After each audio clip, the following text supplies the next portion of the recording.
Imaginez un peu.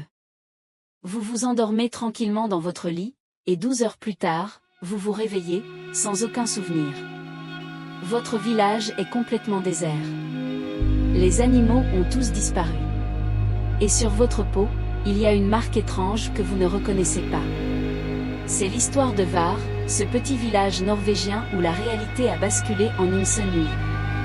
Tout commence le 21 novembre 2017, à Var, une petite ville située bien au-delà du cercle polaire. Voici la chronologie des faits. À 22 h, le dernier signal téléphonique est émis depuis le village.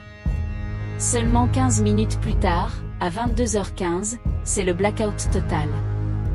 Plus d'électricité, plus de réseau, plus rien. Le lendemain matin, à 10 h, les habitants réapparaissent soudainement. Ils sont hagards, désorientés, et surtout, ils n'ont aucune mémoire des heures passées. Les détails sont encore plus troublants. Tous les animaux du village, que ce soit les chiens, les rennes ou même les oiseaux, se sont volatilisés. Plus étrange encore, chaque habitant porte désormais une cicatrice en forme de spirale sur la nuque. Et ce n'est pas tout.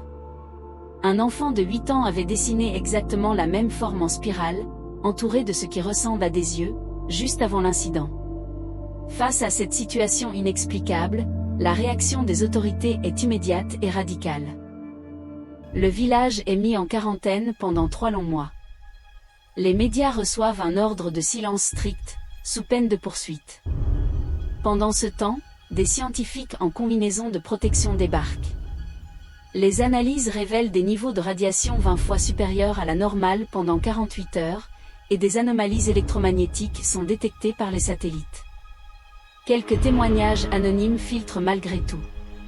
Une personne raconte: on nous a fait marcher dans un tunnel de lumière, et après, plus rien.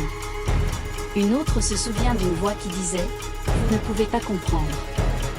Plusieurs théories tentent d'expliquer ce qui s'est passé. La première pointe vers une expérience militaire qui aurait mal tourné. Var est en effet proche d'une base à art, un programme connu pour ses recherches sur l'ionosphère. Des rumeurs parlent d'un test de contrôle mental à grande échelle. Une autre hypothèse, plus audacieuse, évoque un portail dimensionnel. Des physiciens norvégiens suggèrent qu'une faille spatio-temporelle se serait ouverte, la spirale étant un symbole de passage. Il y a aussi la théorie du contact extraterrestre, soutenue par des pêcheurs qui ont vu des lumières étranges au-dessus du village. Aujourd'hui, les habitants de Var refusent de parler. Le gouvernement norvégien a versé d'importantes compensations financières aux familles, en échange de leur silence. Mais une question terrifiante demeure: et si Var n'était pas sur Terre cette nuit-là? Et si une partie d'eux était toujours là-bas? Si cette enquête vous a interpellé, abonnez-vous pour ne rien manquer de nos prochaines explorations dans des zones interdites. Laissez un like si vous pensez, comme nous, que la vérité doit éclater. Merci et à très bientôt.